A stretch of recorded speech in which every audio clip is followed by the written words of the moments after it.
Hello, friends. This is practically the last Sunday of our series of permanent obesity reversal, but it's the starting of our Sunday talks on lifestyle and many other topics. अब तक आप लोगों को सबको पता है कि आपको संडे कैसे मैनेज करना है. I know you are all very comfortable with it.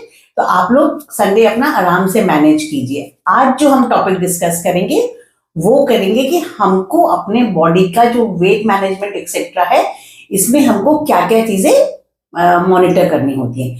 तो देखिए यहाँ पर मैं सबसे इंपॉर्टेंट चीज बोलूंगी वेइंग मशीन के बारे में. तो जो मैं हमेशा से बोल रही हूँ, पिछली भी कुछ वीडियोस में बोल चुकी हूँ कि इट्स ओके कि आप अपने को वे करते हैं, बट ये जो एक पागलपन है ना कि आप अपना एवरीडे मॉनिटर करेंगे, एवरीडे वेट को मॉनिटर करेंगे, दिस इज एब्सोल्युटली रॉन्ग. क्योंकि अगर हम महीने में 2-3 किलो वजन कम कर रहे हैं तो ये मुश्किल से आपका 100 ग्राम वजन रोज कम होता है, और जो कि मॉनिटर करना बहुत मुश्किल है. प्लस आपका जो वेट गेन है डे टू डे वाला, वो आपने कितना पानी पिया, कितना सॉल्ट लिया, कितना आपका मोशन क्लियरेंस हुई, बहुत सारे फैक्टर्स पे डिपेंड करता है.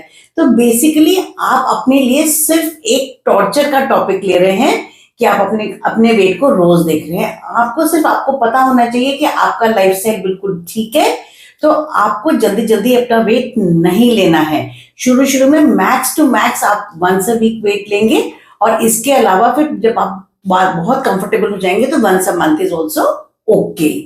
अब हम आते हैं इन पॉइंट्स के ऊपर कि हम जब अपने लाइफस्टाइल ठीक कर रहे हैं तो हमको कौन कौन से पॉइंट्स मॉनिटर करने होते हैं. तो देखिए बहुत सालों साल से हमारे को एक वेइंग मशीन से वेट मॉनिटर करने का चल रहा है. इसको हम बोलते हैं बेसल मेटाबॉलिक इंडेक्स, और ये हमारा बहुत टाइम से चल रहा है कि जी हमारा 25 होना चाहिए. तो अब इसके ऊपर थोड़े से क्वेश्चंस आने स्टार्ट हो गए, दो इट्स अ स्टार्टिंग टॉपिक. अभी इसके ऊपर बहुत डिटेल्स नहीं आए हैं, बट मैं उस टॉपिक से सहमत हूं, इसलिए मैं इस टॉपिक पे बोलना चाहूंगी. तो देखिए इसको जो सबसे पहले चैलेंज किया है ना, वो कुछ एथलीट से चैलेंज किया है. तो चलिए हम इसको ना एक एग्जांपल से समझते हैं कि आप सब लोगों ने आर्नल्ड श्वार्ज़नेगर के बारे में तो सुना ही होगा.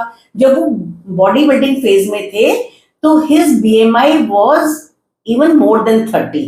तो इसका मतलब वो तो ओबीज हो गए. भाई अगर वो ओबीज हो गए तो फिर वो तो अनहेल्दी हो गए, बट उनका जो वेस्ट सर्कमफ्रेंस था वो था सिर्फ 32 इंचेस, और वो काफी हेल्दी थे. तो एथलीट से हमको ये आइडिया आया है कि डिस्पाइट आपका बीएमआई ज्यादा होता है तो उसमें आपका वेट ज्यादा है लेकिन आप हेल्दी हैं.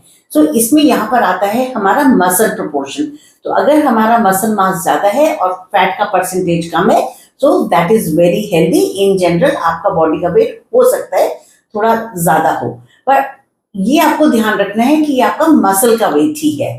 तो जो लोग एक्सरसाइजिंग है, स्ट्रेंथ ट्रेनिंग वगैरह करते हैं या फिर कोई स्पोर्टी एक्टिविटीज में है, मे बी उनका बीएमआई थोड़ा ज्यादा होगा, but they will be healthy.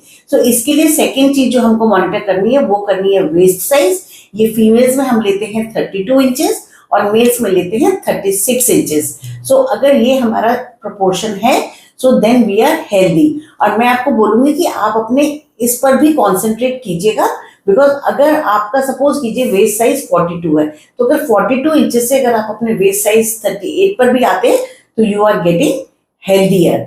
और भाई क्या चाहिए, जब आपका मसल मास ज्यादा होता है और फैट कम होता है तो आप लगते हैं स्लिम ट्रिम, आपका ड्रेस साइज भी कम होता है, आप वैसे फिजिकली भी हेल्दी हैं, मेडिकली भी हेल्दी हैं और देखने में भी हेल्दी हैं. सो my take home message is don't only concentrate on weight loss, concentrate on fat loss and increasing your muscle mass. We will be very soon coming with the ideas कि आप अपना muscle mass कैसे बढ़ा सकते हैं. Okay, look forward to my Sunday talks. Bye, see you then.